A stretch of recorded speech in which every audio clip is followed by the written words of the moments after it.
Risk. During the course of presentation, all participants' line will be in listen-only mode. We will have a Q&A session post the presentation. Meanwhile, if you have any questions, you may also send them across to all panelists using the chat window on the right-hand side of your console. In view of COVID-19 lockdown, our teams are hosting this webinar from their home environments. We have planned this event to ensure minimal disruption to the service during the event for your seamless experience. In case we face any unexpected disruption, please be patient. We would take necessary steps to restore the service immediately. Now, I would like to introduce all the speakers. Mr. Rahul Gupta, Industry Head, Commercial Enterprise, ISRI India. Mr. Asad Ansari, Pre-Sales, ISRI India. Mr. Bhaskar Pillai, co-founder and director of Sartha. So without further delay, I would like to hand over the proceedings to Mr. Rahul Gupta. Mr. Rahul, welcome to the program. We are now ready to begin. Thanks a lot, Rudy. Hello and good afternoon to everyone. My name is Rahul Gupta.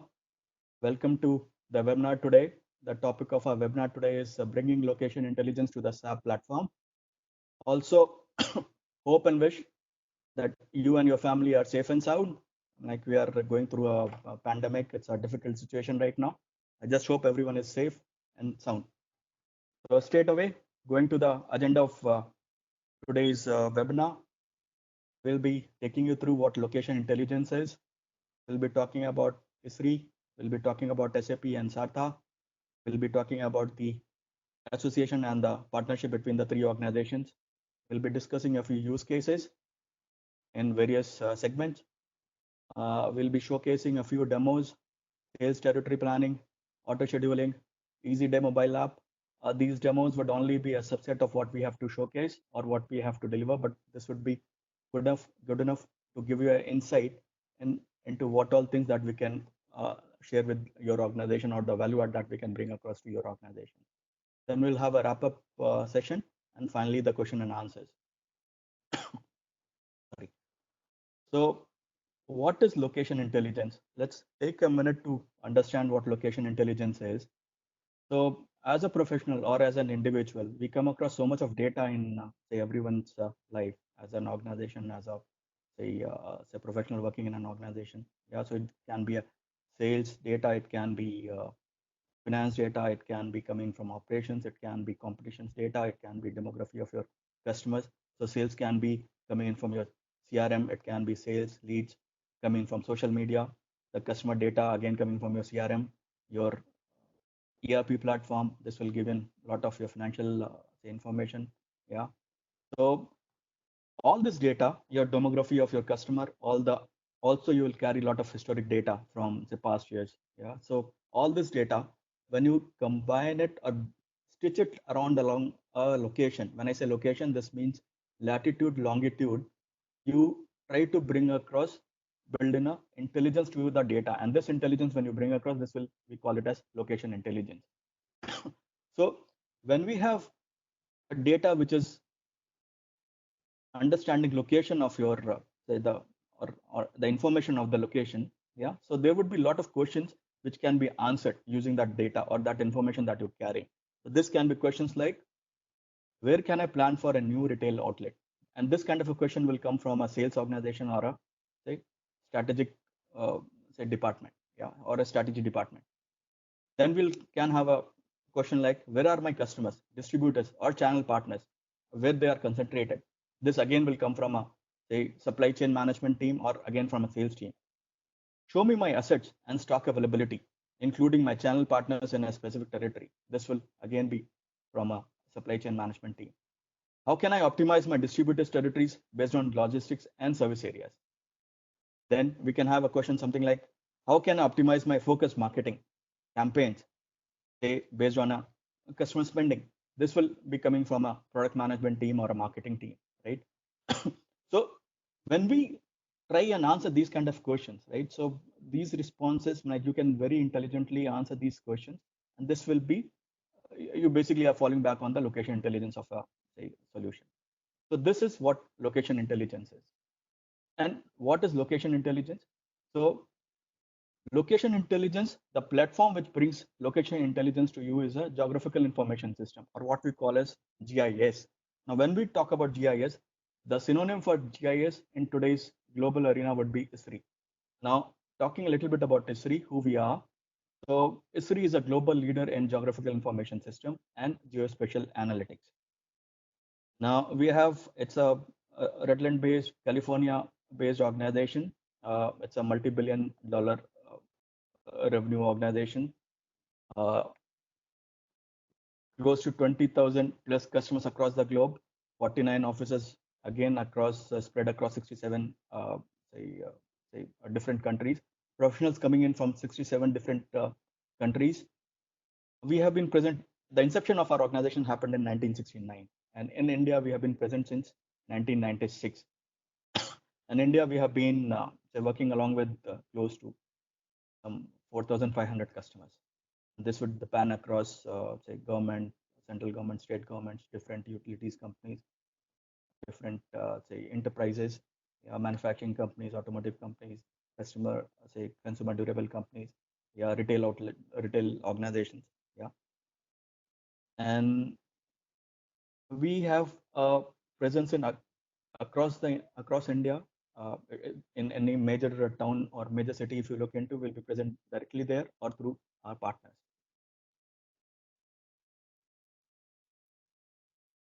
So these are certain segments which we cater to. Our solution cater to these enterprises, retail organizations, manufacturing organizations, banking, insurance companies, in utilities and communications, telecom. Like you talk about the biggest telecom organization in India, like they would be using our software.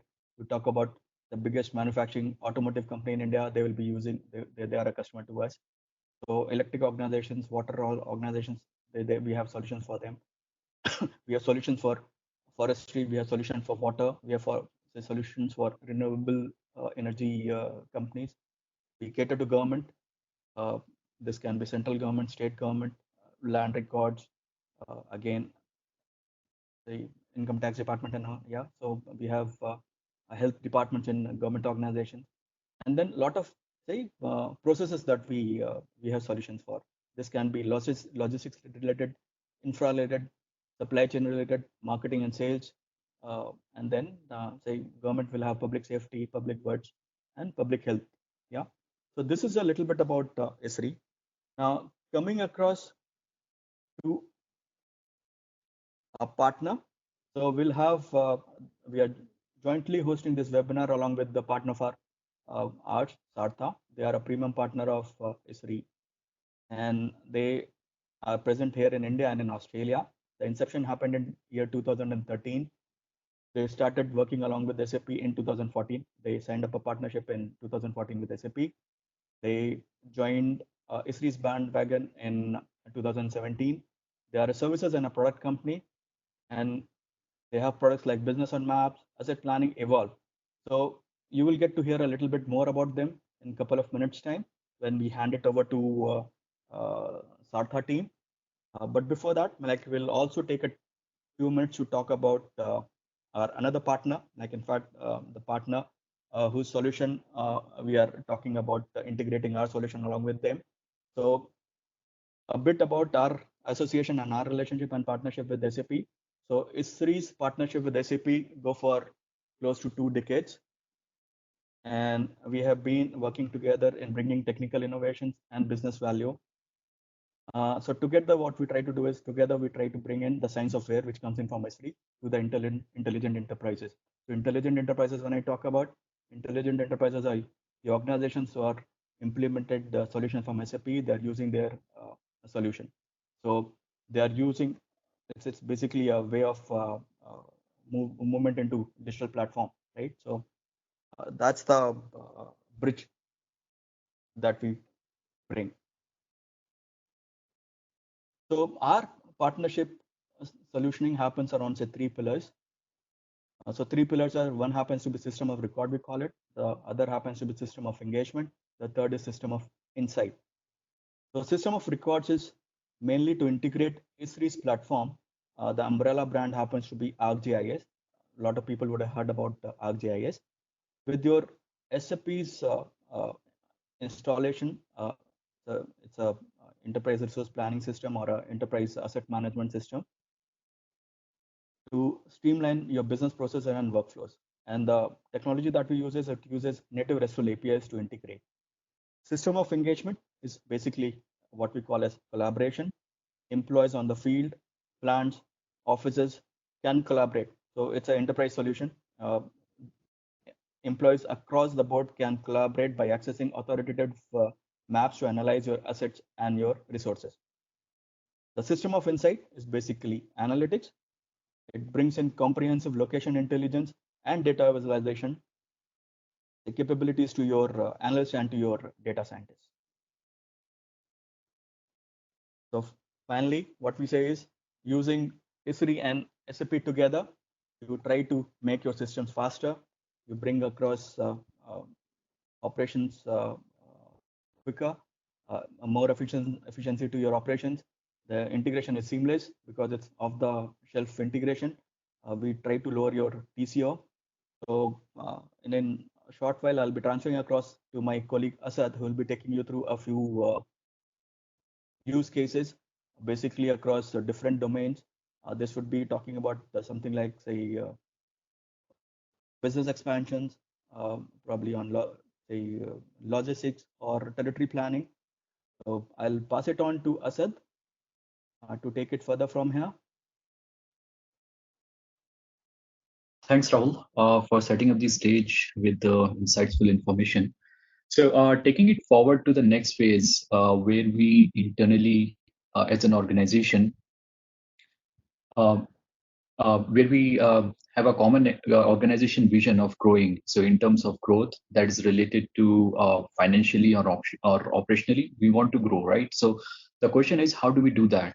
So for that, obviously, the answer lies like one should keep the business running.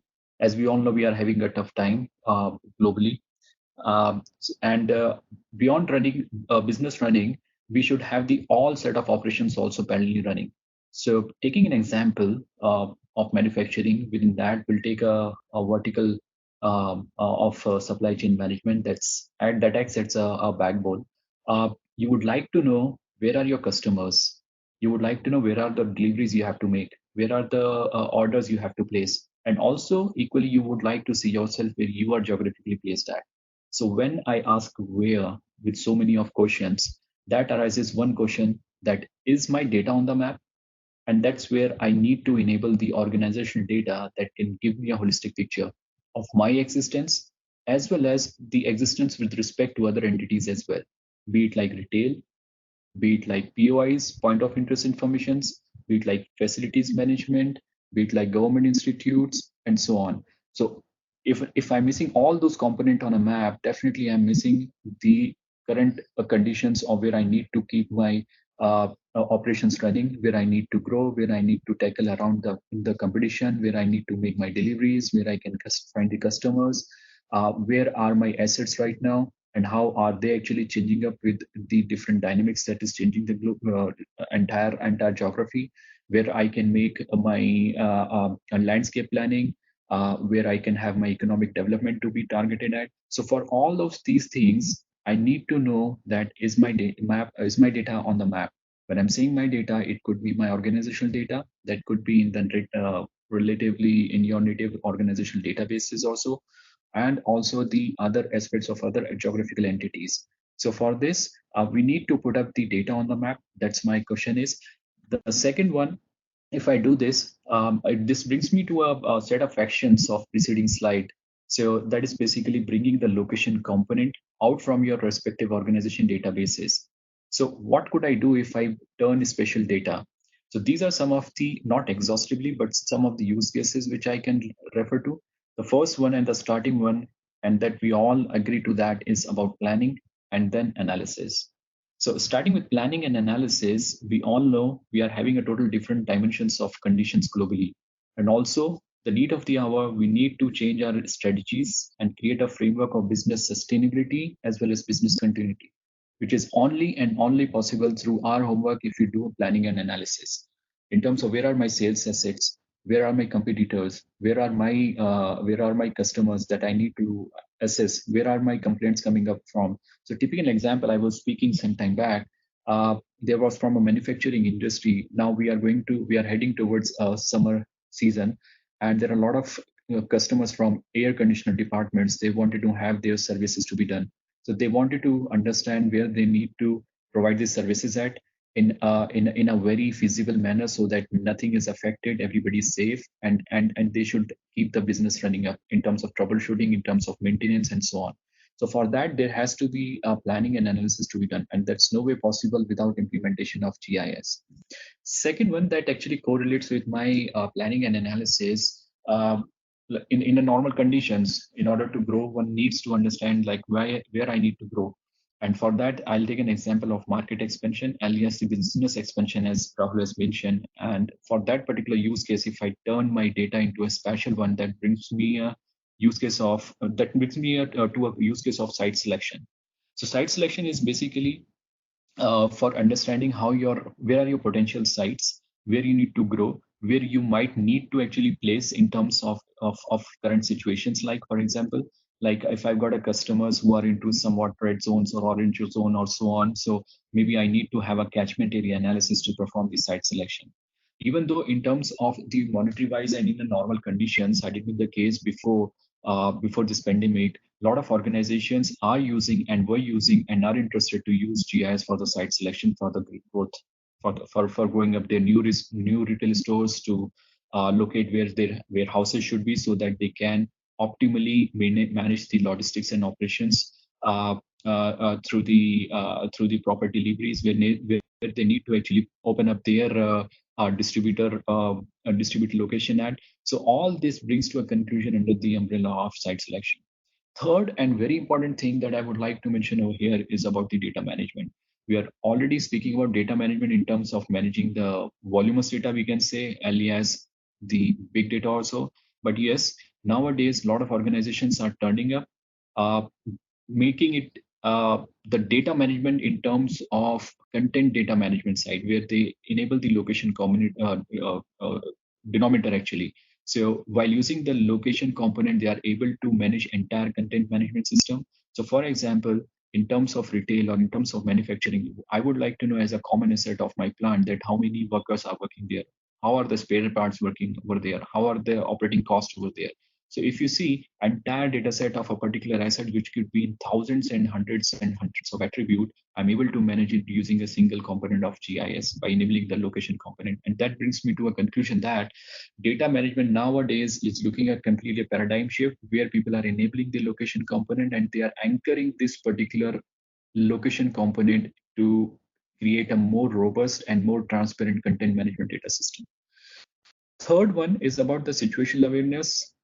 Needless to say about like how we have to plan our situations in terms of endemic situation or any kind of a disaster that can actually hamper our business continuity also.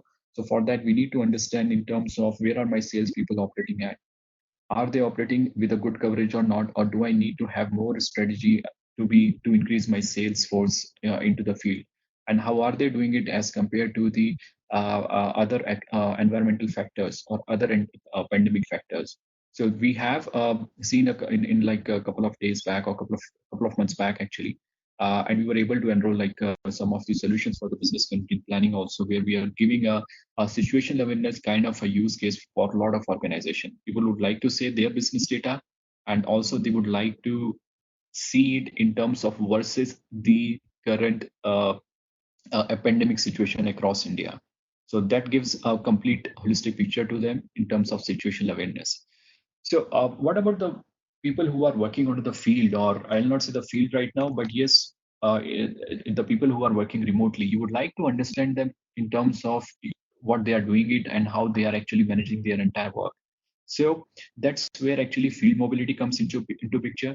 You would like to have a real-time updates coming up from the field. Giving an example for the sales and recovery side from BFSI or from manufacturing side, where you have your territory managers working onto the field somewhere in the remote parts, and they've been given us some set of targets. You would like to hear from them on a target on a daily basis, which area they have covered in terms of how much revenue they have collected, or some KPIs, financial KPIs they are collecting on the field. So field mobility is very important. You would like to know where are your sales crew members are in a real time. You would like to understand from them how operation wise they are increasing their productivity by collecting the different KPIs, organizational KPIs that are being set for them. So we'll come on to that part, field mobility, in detail in our third session. Fifth one, and very important one, an organization's success is completely it's completely nowhere if it is not able to correlate with the happiness of the customers and so on. So that's where actually we have the community engagement. We would like to hear in terms of crowdsourcing, or in terms of troubleshooting, or in terms of the feedback through social media, or through different mobile apps, hearing it from your different customers that how they are actually interested for any particular request for deliveries, or in terms of requirement they have it with respect to the business you are into or the vertical you are into. So that's where actually community engagement plays a very, very important role. Giving an example, we heard some time back that from the FMCG organizations, basically, it was a global case actually that I heard, that people were interested to complain about their spare part, or their asset not working on a social media, because that's where actually the organization hear very quickly rather than giving them a call. So this is where community engagement plays a very, very important role. So this entire, not exhausted to these few use cases, are only possible and only actionable once you bring up your data into a spatial data. So spatial data it means like you have to enable the location component, bringing it into the GIS platform. Taking it forward, these are some of the cases, again, not limited to, but yes, for the market expansion. So we'll start with case number one. A lot of organizations wanted to understand about the market planning to be done. For that, they wanted to know where I need to penetrate, where I need to have a cannibalization, where are my competitors, where are my customers, do I need to grow in terms of the headcounts of the customers getting reduced, and so on. Those strategical decisions can only be taken under the umbrella of market planning only. And that's where the first use case under market planning is like you would like to rank your markets where you need to grow. You can perform lot of customer base database crunching you can do, where you can provide the churn prevention as well. Lot of organization churn prevention is some of the use cases that I would like to be vocal right now. A lot of organizations are speaking about the churn prevention without GS. That's nowhere possible, where you need to keep on retaining your customers back in terms of loyalties you can provide, in terms of targeting marketing campaigns you can do, and so on. And in current situations where churn prevention is very important, people are using GIS and they are turning back to GIS where they were understanding that where they are losing the customers and how they can return it back, because customers is directly proportional to the productivity and revenue of an organization. Second, and that correlates with my market planning, is about the site selection. I need not to thank about this particular use case of hotspot analysis, but yes, people are aware of what our hotspots are. These are basically the intensity that we see. Right now we know through the patient's density or so on, but yes, hotspot analysis is much more beyond that, and hotspot analysis is a part of GIS for more than a couple of decades back. We've been using hotspots, heat maps, and these terminologies within GIS for last two and a half decade. And in terms of hotspots analysis for businesses, for commercial businesses, it's with respect to the heat map that you generate in order to understand the intensity of the customers, be it like the headcounts of the customers, the orders that they are placing up, in terms of the deliveries you want to make, in terms of warehouse operational, any particular attribute you would like to see onto the map. So all those things comes under the part of hotspot analysis, and that's where you would like to make your market planning for a site selection. And again, reiterating myself and echoing myself, some of the use cases are with respect to the drive time analysis. You would like to have a catchment area in terms of 5 minutes drive time, 10 minutes drive time, and so on.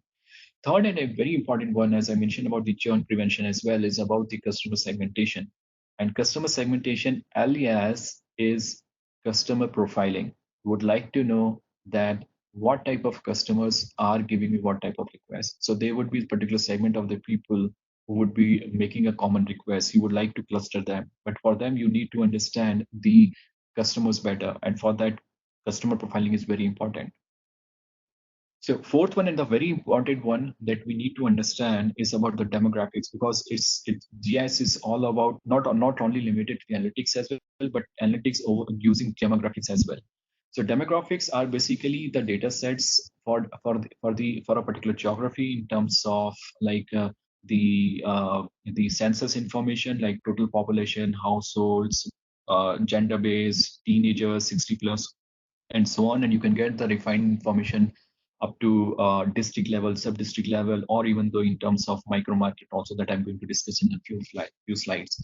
And over there, if you perform drive time trade area analysis, you are able to get a quick and a quick snapshot of like what is the coverage of your actual businesses, and providing those demographics, understanding those demographics and infographics as well, and enabling them with the drive and trade areas, you are able to perform the gap analysis that these are the areas where you need to expand your business or market expansion. Third and important thing is about that we saw was a front face. So we got a good face value. I mean, like GIS is about maps that gives you a good appealing feeling, like okay, this is how I'm placed. And we had a good feedback from the prospect as well as from customers as well across globe and within Indian geography as well, that a lot of organizations are finding the gaps which they were not able to find after bringing up the data from their databases on a GIS map. So this particular slide, I would like to specifically mention about the data part, since you are having your respected databases managed within your organization, be it like sales data, your operations data, your finance data, your field crew data, your entire stakeholders data also. So we have different data sets that we bring in all together using the location component. The first thing that we bring in, like if we get the data analysis to be done, data reporting and charting, so we can speak to different BI tools and so on. So that gives us a holistic picture, like we are getting the data from different departments, from different multiple data sources, be it like your Excel or your SAP data set or your in-house databases also, and you bring in and you plug in and you see the wonder happening on the map. Second is about the data diversity. So I know, I mean, like there would be a lot of there would be a common a question in attendees' mind, is that what if we do not enable the GIS component or the location component, or we do not have the location component? So no worries, we have that data diversity as a point over here to discuss. Where when I'm saying that, that means that you can actually, as a common key, location as a common key with the other one, you can create your spatial data, convert your spatial data you can create your spatial data coming up through the non-spatial data as well. You can correlate that. So simply, I mean, like you got your location and you can bring your non-spatial data, connecting it to it, and you can get the data diversity to be done. And that's how that's a building block of putting up the GIS data set on a map. Third and important one, common view, since it's about GIS, and Rahul has correctly mentioned about the transparency of the collaboration that we bring it. And that's where it helps you to maintain your entire common operating KPI in a single view. Fourth and important one, since we are working on operations dashboard, we are listening about a lot of operation dashboard in a current scenario. Also, a lot of organizations I mean, like we are hearing the operation dashboard nowadays, but it's been quite a long time that we have understood about. We have been providing an operational view to a lot of customers, where people are understanding the entire organization KPIs in a real time using real time mapping and analytics. And it could be your field crew member who are giving you the real-time updates coming on from field, from regional teams and so on, and you can actually right away at the instant of time, you can update them that okay, this is where actually they need to move on to, or this is where they are lagging, or in terms of getting the information from the field. So this particular snapshot covers and some of the best practices that I would like to cover, that if you want to have a business expansion, or in terms of you want to enable the data sets coming up from SAP, HANA and databases, how you need to bring up those data sets. So this is basically collectively a, a variety of the data sets that we said. So starting up from if you start up from the existing locations, your existing locations where you are placed at. Second is about the geographic boundary. So once you place that, you would like to know which district, which pin code, and so on you belong to. Third one is about the customer's presence, where your customers are present at. You can do the customer profiling and so on. Fourth one is about the point of interest, maybe because of the there would be some sales driven factors, like if a particular education institute is much more famous for the locations for colleges. So you would like to know that where are the colleges, where are the hospitals, and so on. Those are some of the POIs, that information you would like to bring it all together. Demographic parameter, as I mentioned, that's basically the census-based information. And the next one, psychographics, I would like to mention and spend few seconds on this. This is a new type of the data set that we are speaking. It's about the taste and preferences. Like, for example, I prefer a particular footwear of Landwood or Bata or something. What is my taste and preference? And nowadays, organizations are bringing up these data sets along with the demographic parameter, and they are using these particular strongly combination. Global team are doing it. Over here in India also, we are starting up where you bring up your demographic data as well as the psychographic data for, you can say, paradigm shift of understanding the customer's taste and preferences. Micro market profiling, it's with respect to the you can say, I wanted to understand metropolitan cities in terms of dividing in terms of 100 meters by 100 meters. So even if the demography is changing across the roads, you are able to monitor it very precisely, and you are getting a better economic indicators as well from the field. Business sales factors, like there would be definitely some other business data sets that you would like to put up, like where your organization sales are and how they are actually correlated with other factors, performing regression analysis and so on. When I'm saying about the regression analysis, I'll come on to the next slide where we can give you some of the glimpse at what GIS can do in terms of the new era technology. And the final one, nothing is complete if you do not see your competitors where your competitors present at. So if you see all of these factors in a common view, you are able to make your decisions better in terms of business expansion, in terms of your overall operations, and increasing your productivity, and in terms of logistics operation and so on. So what is your growth scale? These are some of the things that we have to keep in mind once you enable your location component, or these are some of the ROIs that we would like to mention. That you are performing your store operations better. You're getting a full picture of where you need to have your stores, warehouses, manufacturing units monitored in terms of KPIs. Second is about the business intelligence. So you have to bring out your data sets, be it like voluminous data set or the you can say non-spatial data set. You need to understand those patterns. So in order to understand the patterns and trends for customer sales and market data, you have to enable the location component. You have to bring out the data sets from your databases on map. Third one, like you can strategically take up decisions, like you need to set up prices for at different stores, or in terms of current situations, you would like to strategically play and strategize, position yourself strategically. So that's my third one. Fourth one is about the market planning and suitability, where you need to place yourself suitably in terms of other aspects as well, competitors and so on. Merchandising, you would like to have a perfect mix of products and so on. And the last one about the marketing campaigns, where you need to reach out to different customers in terms of correct message. And to end my session over here and to pass on to my colleague Bhaskar, I would like to mention that we can integrate with the technologies of distributed technologies also, like blockchain, AI, or IoT based things also.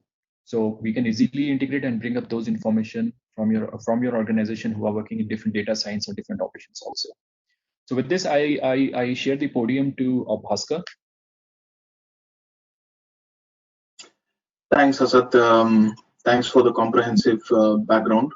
Now let's run into seeing how we can actually see the use cases, some of the use cases that Asad mentioned in action. Obviously, we cannot cover the length and breadth of all the use cases that Asad talked about, but we will just see some of them so that all the audiences can get a glimpse of it, and how in these challenging times we can actually achieve the business continuity and sustainability on a real-time basis by blending the geographical data, location data with that of your existing SAP investments.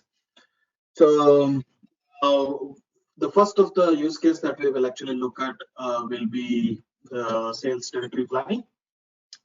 Typically, if for all those of you who use SAP, this is a very familiar screen where you Mr. actually Bhaskar, see. Sorry for the interruption, sir. Your voice is getting a bit cracky, sir. Okay, is it any better now? It's fine, sir. Okay.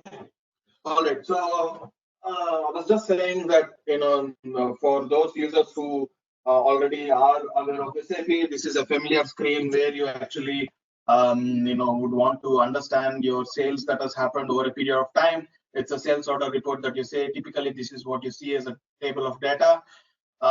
With Business on Maps, you can immediately publish the data onto the map with just a click of a button, where you can actually start seeing the location of each of the sales order that you have got. You can do what we call as the trend analysis. With the trend analysis, as Asad mentioned, you can hotspot it, but you can also look at the seasonality down below. Now, the analysis that you're doing here is to see, okay, for each of the peak periods where I actually got the most sales orders, where is the location where I am actually getting it from. So that gives you the sense of seasonality down below, but at the same time also gives you the sense of where the location concentration is. This is good from the perspective of getting a view of where my sales is coming from, but it is of no use if I cannot understand and relate it from a value perspective. So you can actually set up the hotspotting based upon the net value of the sales that you're getting. Give it different kind of color codes for easily making up visual representation of understanding where my concentration of most valued sales is coming from, which territory am I actually getting most high value sales from. So in that sense, not only you are getting a sense of where the highest or number of orders are coming from, you can also overlay that with financial data in terms of where is the maximum value that I'm getting out of. The same slicing and dicing that you can do for the peak periods. In doing so, you can understand, okay, where is that I'm getting the most value. Now, that's not all. So this is actually giving you a sense of, okay, where my target area of market concentration is, where I'm getting the current work or orders from. Now, I would like to overlay this information from also from a customer service perspective. Now, yes, I'm getting more sales from these areas, but what about my claims? Am I selling into areas where I'm getting most claims from a specific region? Is there a story there in terms of location clustering and concentration when it comes to understanding where my customer service requests are coming and warranty claims are coming? So we understood that this is one area where I can concentrate from a net high value perspective, but I can also see that the same place is the one where I'm actually getting the most warranty claims. Now, by using the map as the central common denominator, you are now able to bring organizations' data from sales to delivery to that of warranty customer service as well, warranty claims and customer service. So from one area to the other area, now we can actually drill down and say that, okay, let me look at what are the exact warranty claims that have come through in this area and why there are those warranty claims. So you can actually drill down into those warranty claims specifically within that area, and then start interrogating that in much more detail where you have the claims coming from.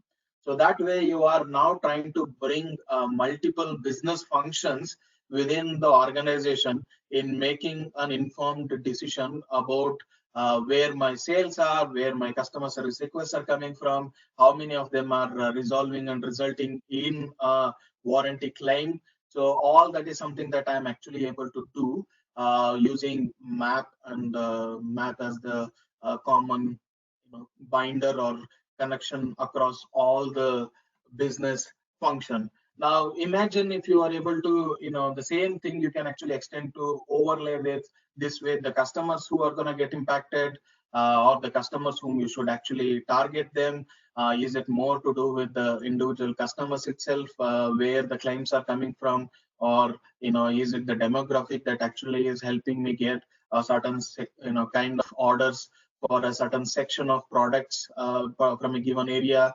So these are some of the critical questions you will be able to answer. Now, can you do this without the maps? Maybe it is going to be extremely hard. But what we just saw now is being able to use your business operational system. Sitting within your business operational system, within a click of a button, you are able to project it. Now, consider the current challenging times where we have a situation of pandemic which is challenging us on a location by location front, that there are demarcated containment zones. So you would want to understand where is your workforce coming from, who is that whom you can get to your location safely without actually compromising the safety of your industrial production facility, and where is your vendors located, can you get your goods. Do you want to do an availability check, which customers or which areas are opened up, and hence you can actually model sales strategies only for that particular location or area. So these are some of the questions that you will be able to answer much quicker if you are in a situation where the information is changing on an hourly basis.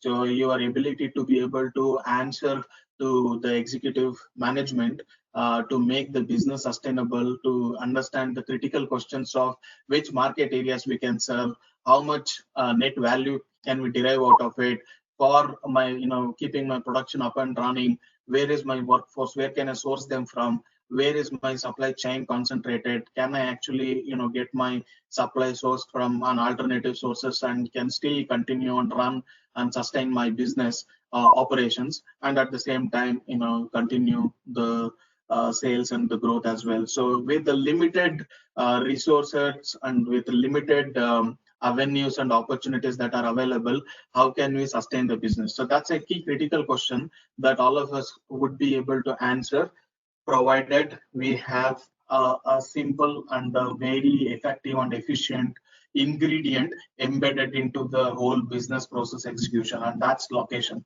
So location is that magical ingredient that can bind all the different business functions across the organization. Anybody will be able to understand quickly what's happening in that location for my business. So that way you are not only integrating business functions, by virtue of that you are actually bringing all the user groups together to be able to understand your business. Imagine much of the larger consulting, big five consulting organizations like the Boston Consulting Group or the likes of them. What is their tool of choice to be able to come back to you and analyze after analysis that, okay, this is where your logistics warehouse distribution strategy should look like? They actually end up using MAP. Now you have the opportunity with Esri's technology embedded in SAP using business on maps, where you can actually be able to do that much more frequently on operational basis. You don't have to wait for 6 months for the big activity of somebody from those top consulting organizations to come through, business consulting organizations to come through, get your data, put it on a map, analyze, and then come back to you and give you the answers.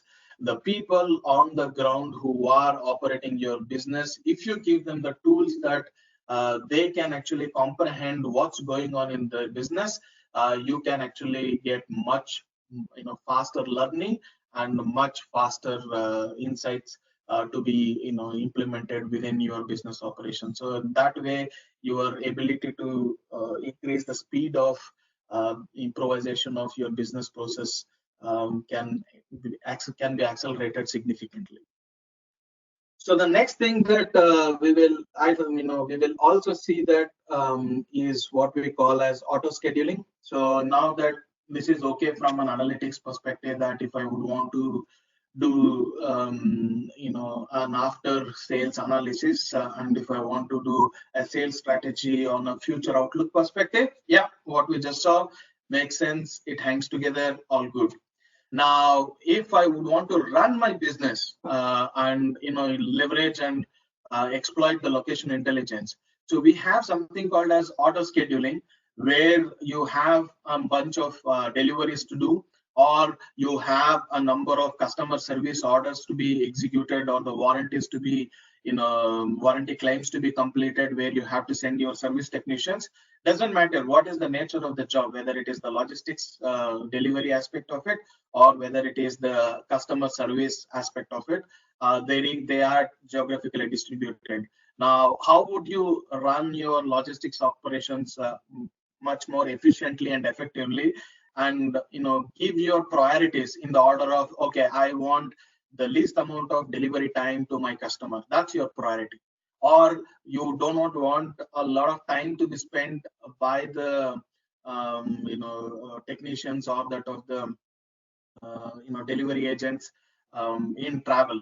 So here the example that we are seeing is more in terms of how do we optimize the travel time. When we started the optimization, you could have seen that it was upwards of 42 hours. Now after optimization, it has actually brought it down to 15 hours. So in that sense, how do I maximize the resource utilization? And again, bringing back and overlaying the current challenges that all of us are facing. If you had a situation where you know that there are certain containment zones where it's a clear no-go area, so then obviously you could advise your technicians and route them, and include the routing directions to take those containment zones into consideration, so that you are not only taking care of the health and well-being of your own workforce.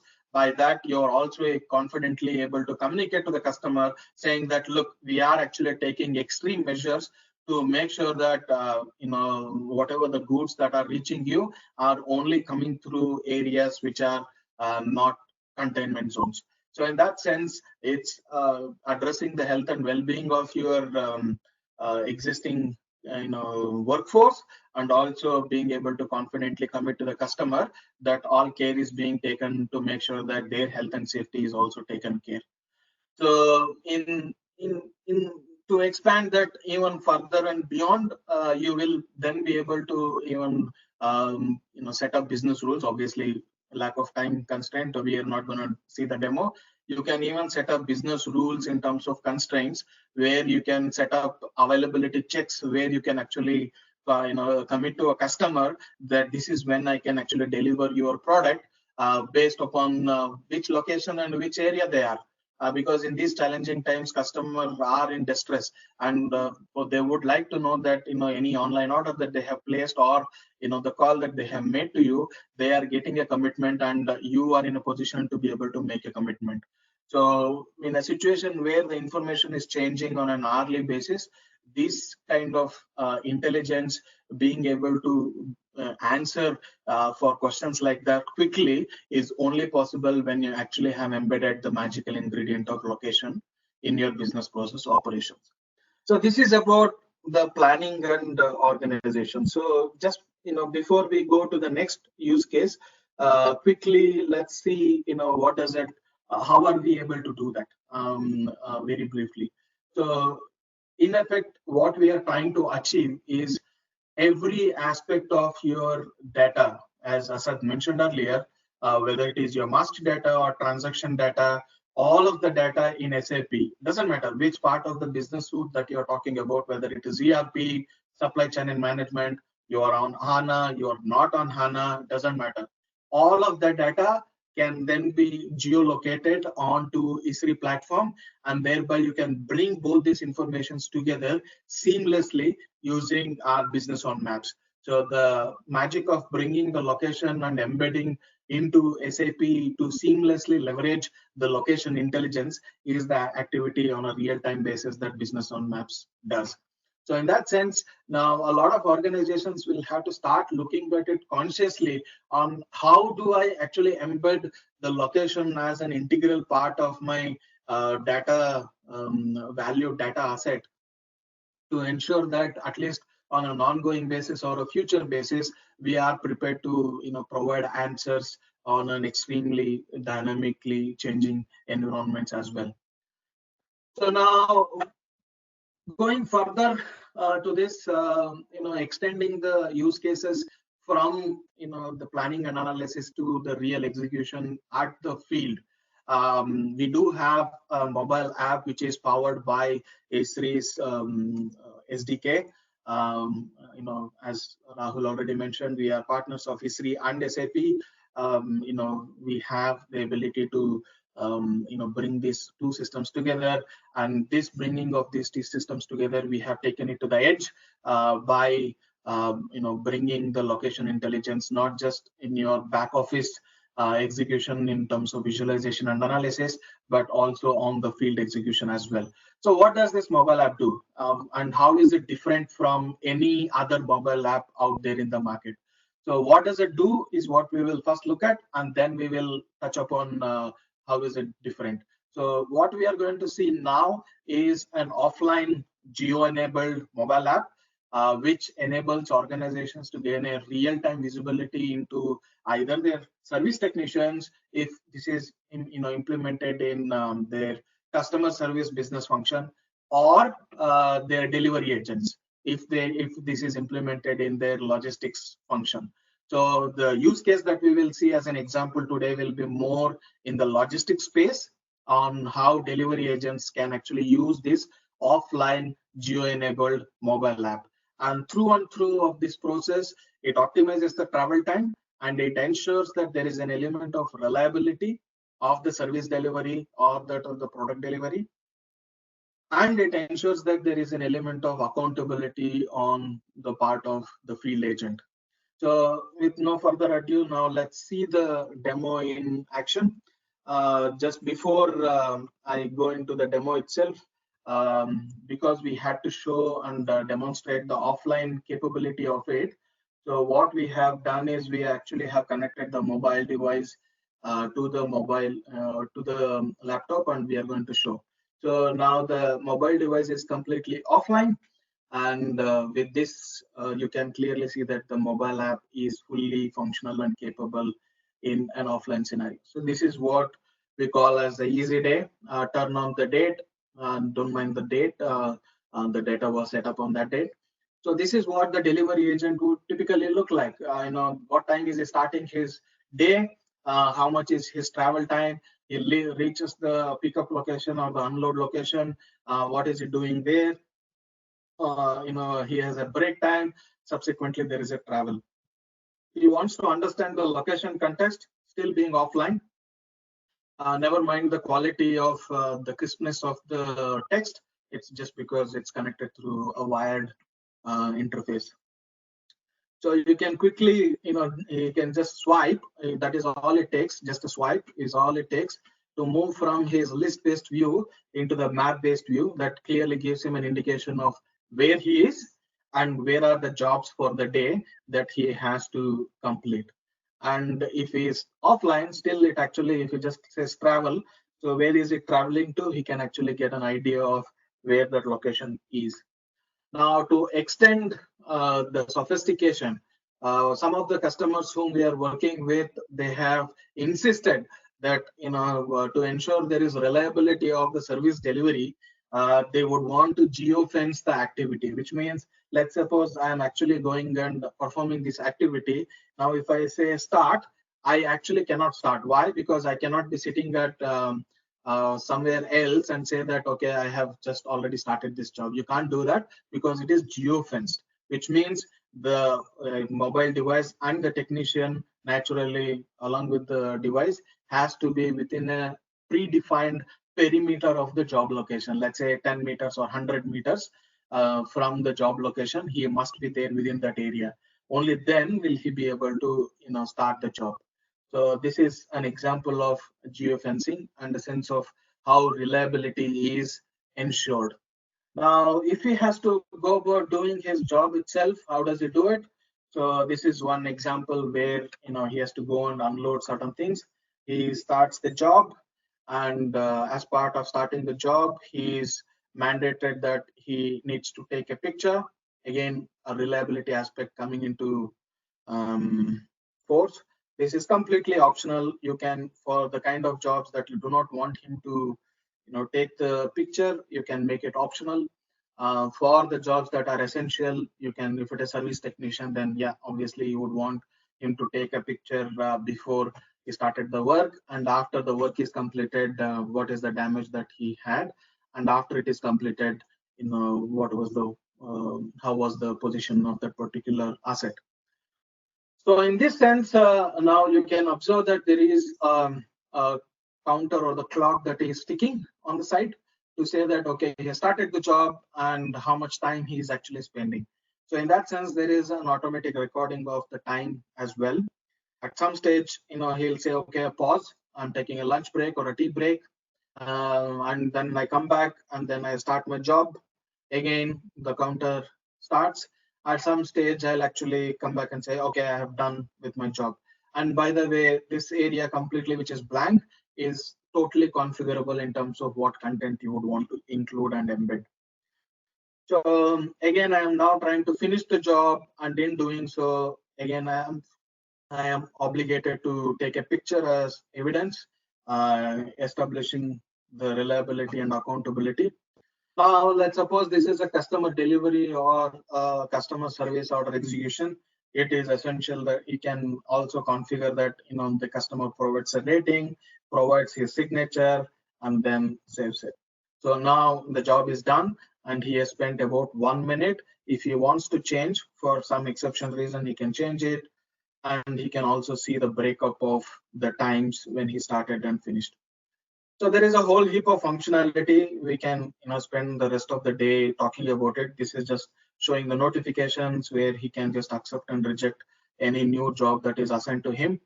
So we can spend the rest of the day for this app on how configurable it is and how it is completely functional even in an offline mode. But the fact is, ultimately, through this mobile app, you have a clear visibility and control over where your technicians are going around and making sure that they are safe and they are actually reaching the intended place and doing the job in a reliable and an accountable way. And if there is an emergency job that comes up, you can actually always bring up a map. We are not showing that use case today. You can always bring up a map to say, okay, where is the last known location of my technicians? This is where my job is. Then I can assign that job to the closest field technician. So in that sense, we can keep on expanding the use cases and keep talking about it. This is just a glimpse of the efficiencies and effectiveness of your business operations that you can bring to your organizations if you embed location as a central theme. So now, how is this mobile app different to that of any other mobile apps? We already touched upon briefly that it is offline and geo-enabled, but more importantly, it actually can serve multiple market models. Without going into a lot of detail, what multiple market model means is the workforce that you're talking about, whether it is service technicians or whether it is delivery agents, whether they are in-house or whether you already have a relationship with an existing subcontractor, which is a private relationship, which is already known, or a market model where you have a job that you want to get it done, but you don't know who the technician is and you don't care whoever can bid it for the lowest price, and they are the ones who can get the job and finish it. Regardless of how I am getting my job done, whether it is in-house workforce, subcontracted workforce, or on-demand for job hire workforce.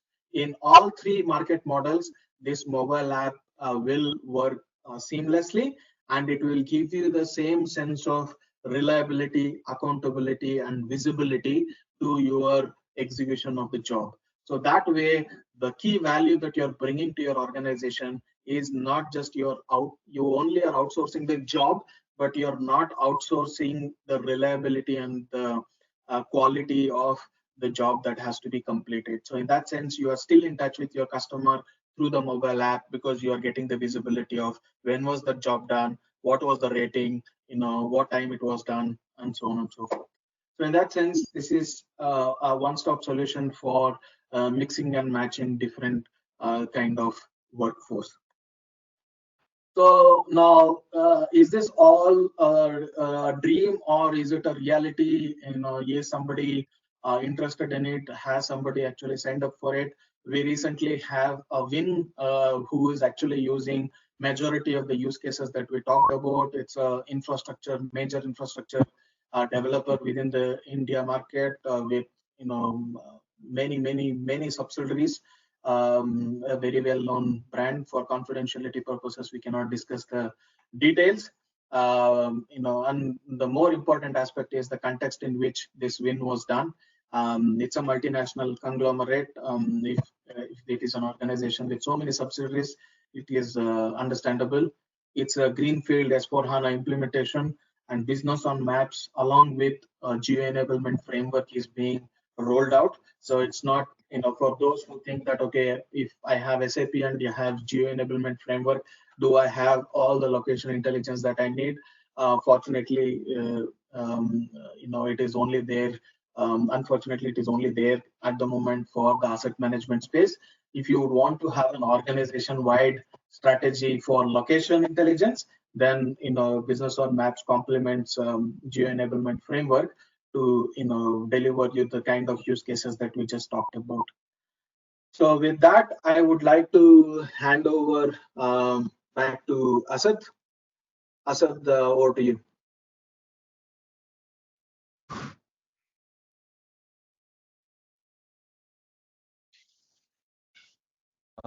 Thanks, Bhaskar. This is Rahul. Yeah, Rahul, sorry. Okay, so friends, we are actually running out of time. What I'll do is I'll open, I just had a slide, right? So you can look into the slide. We'll open the session for question and answers. We can, because we already have run say out of time, we'll take a few of the questions. We can take it on. Otherwise, what we can do is you can also, the questions which we cannot take, you can write us at info@esri.in, and we'll revert to you with all the queries that you will have. Yeah, Rashmi, Rudy, can you please share those questions? Bhaskar and Sure. probably what we can do is we can take a few technical questions. Let's not exceed beyond 4:10. Any other questions? We'll ask the audience to write it across to us so that we can get back to them. Rudy, yeah, please. Sure, Rahul. Thank you so much. Ladies and gentlemen, now I would like to request you, if you wish to ask any questions, please post it on the chat appearing on your right side of the console.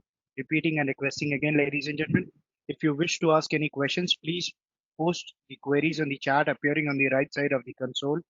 And there is a drop down above the chat from where you need to select all panelists. With that said, I would request Ms. Rashmi Gupta to read out the questions. Please go ahead. So we have first question from Rahul, and he's asking, can this be implemented in GIS of oil and gas, utility and energy sector? And further is asking if this can be implemented in ArcGIS Desktop Online Pro as well. Can it be implemented in oil and gas upstream and downstream sector?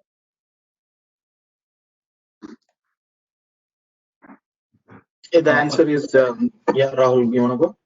No, yeah, Asad here. So answer is for the questions related to GIS of oil and gas, utility and energy sector, be it like downstream, upstream, and upstream and midstream as well, for exploration or distribution. So yes, we are into the utilities and for oil and gas, not limited to only for oil and gas, but for water and as well as telecom and energy sector, where we are cutting the distributions and so on. So the answer is yes. Also, we'll want to add in. So we have globally a lot of say wins is on Esri and SAP integration also for utility sector. Bhaskar, will you want to add something there? No, I was just pitching in because nobody answered. That's okay. Yeah, I answered it. Thanks. So next question is from Rohan Nayak. He's asking for customer segmentation. What kind of demographic data is available in Esri, especially for Indian market? And further, if I have a customer segmentation model built in SAS or R, can I bring it in Esri platform to further my analysis? Sure, Asad this side. So first question for this customer segmentation. So what kind of a demographic data is available in ESRI? So when we're saying about the customer segmentation, it would be your in-house data sets that we need to plug in. I guess your question is about what are the different demographics data set that are available in ESRI. So we have around 90 different variables of the data sets that are available as a part of GIS Online. That's our flagship product from ESRI that gives you the resolution of the data sets till sub-district level. And we've got 90 variables for which you can look out for the data sets. And the vintage of the data is not that much old. It's like end of 2018. And that's especially for the Indian market. Your second question is if you want to integrate with SAS or R, yes, you can actually use with R, Python, and so on. And for SAS, there are I mean, like we happen to speak to customers where they are actually they are using SAS and they are already having the ESRI component coming up altogether. But although we have the bridges altogether, the connectors, the customized one, that you can bring up those data sets and you can bring up the data sets from ESRI after doing analysis so on in the different environment or the vice versa.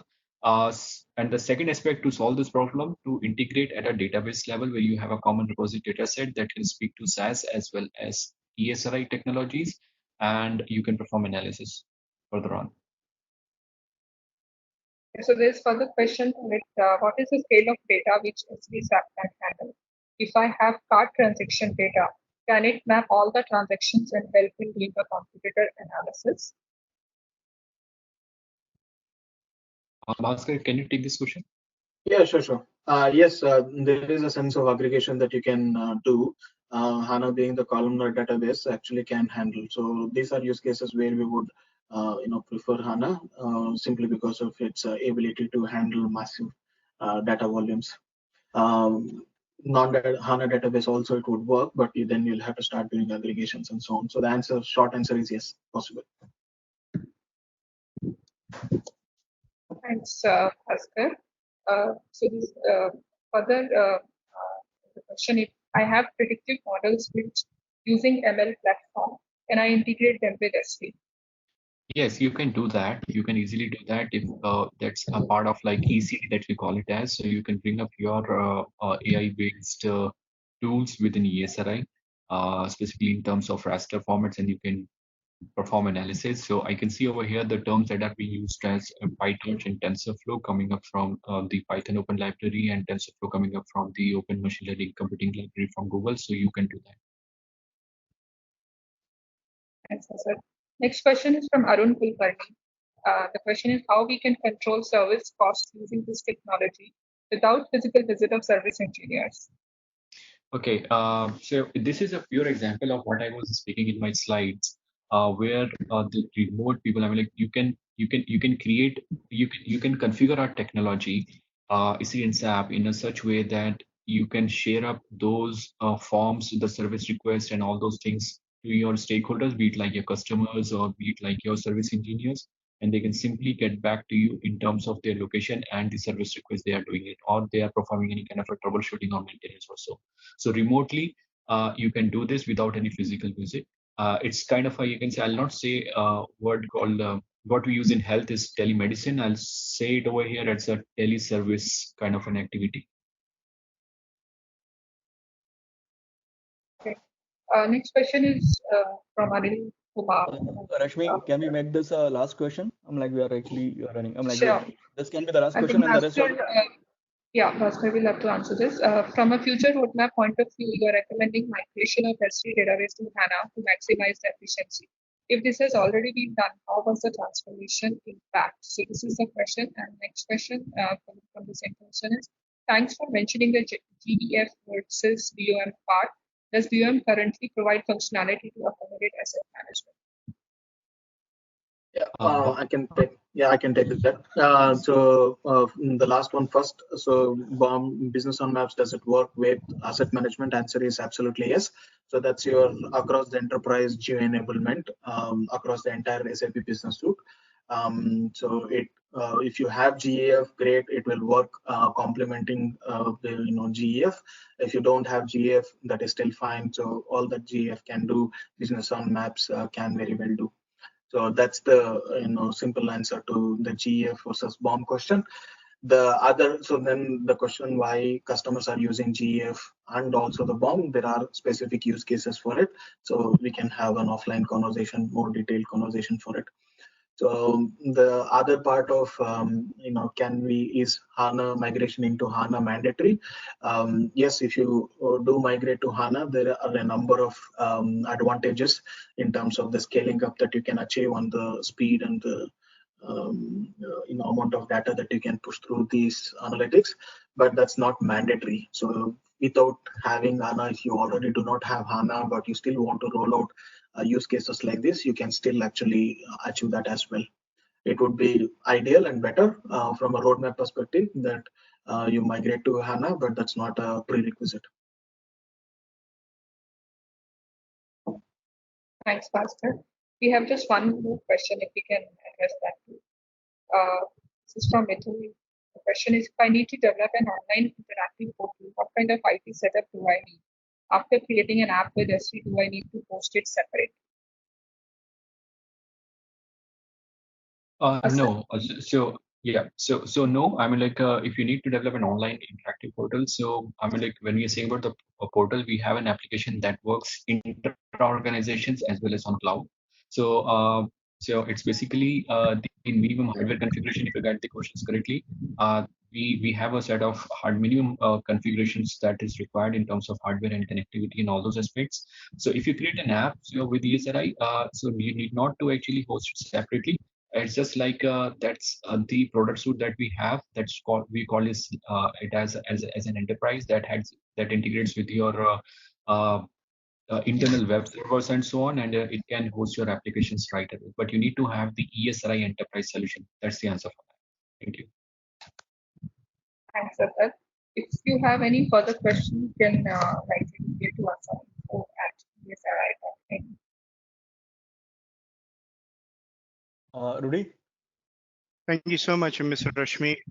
Respected speakers, now I would like to request if you can go ahead and provide the closing comments for the webinar. We'll want to thank everyone who joined for the call today. We'll be setting up similar calls in the future timelines. We'll share it across. Thanks again. Thanks, Rudy, for hosting this webinar today. Thanks, everyone. Yes, ma'am, please go ahead. Thank you, ladies and gentlemen. Thank you, speakers, for this wonderful presentation. Thank you, participants, for joining the webinar. Wish you all have a great day and requesting to please stay safe. Thank you once again. Have a great evening ahead.